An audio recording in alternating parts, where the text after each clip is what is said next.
Okay, so back to Frank's question. In the example chart, we learned from the year one course, which there was only one conjunction Saturn-Sun. Can you speak a little more on how to interpret conjunctions meshing planetary natures? Okay. So basically, Frank,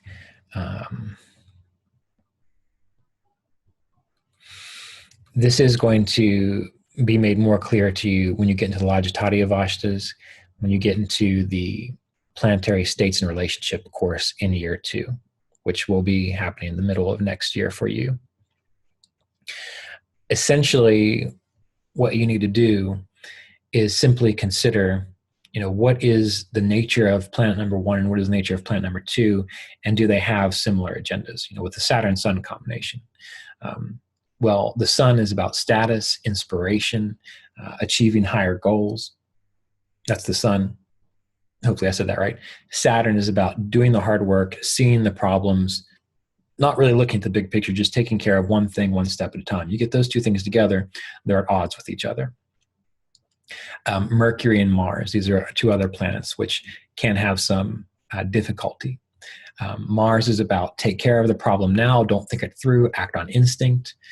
You get Mercury with Mars. Mercury is about think it through, do the research, see all the possible combinations before you act, read the manual, whereas Mars is just take care of it now.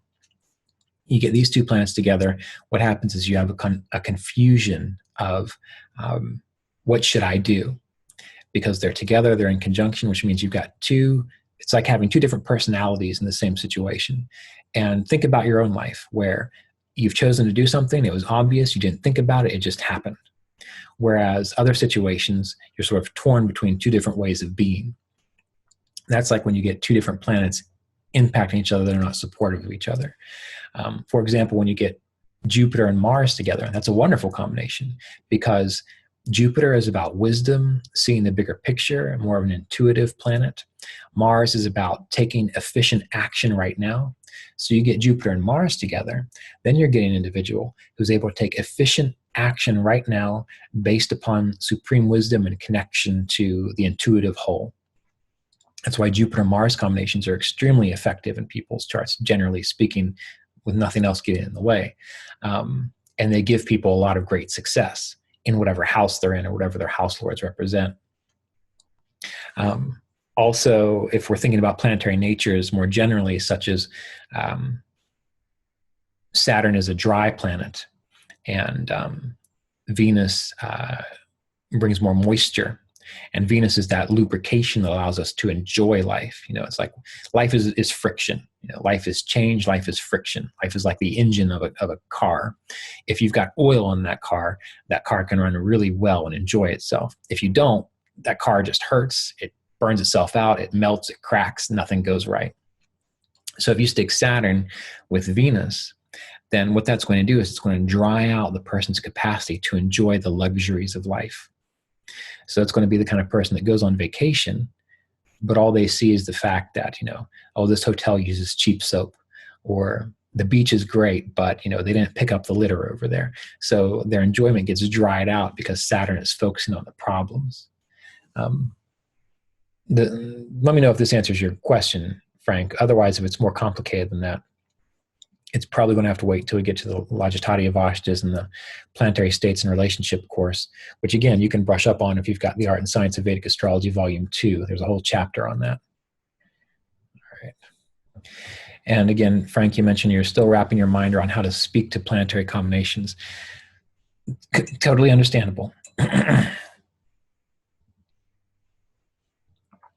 It's just like Fiona's comment about, when we show house lords combining with other houses, after years of doing that, it just becomes second nature.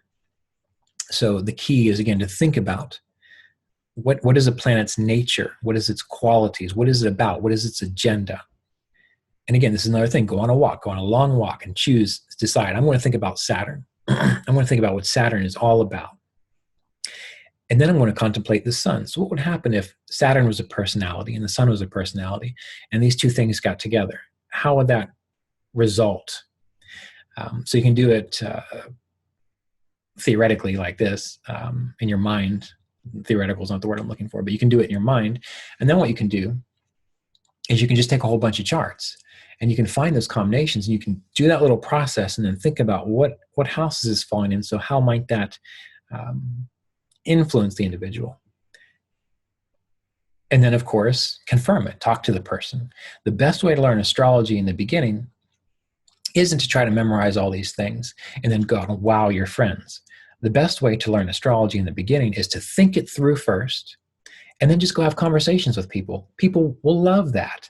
And in the conversation, even though you're learning, you'll be able to come up with ideas and combinations and make those connections, and you'll share it with them. And in your learning process, those other people will get insights too. So people love talking about themselves. I mean, you're going to have no shortage of learning experiences if you ask people for their birth information and you say, I'm just learning, but I want to consider this. Can we talk about how this might work for you? And I'll tell you what I think, and you tell me what actually happened. And I think that that's a wonderful way to learn. So I'd like to encourage you to just do that, and that'll give you a lot of insights in this regard.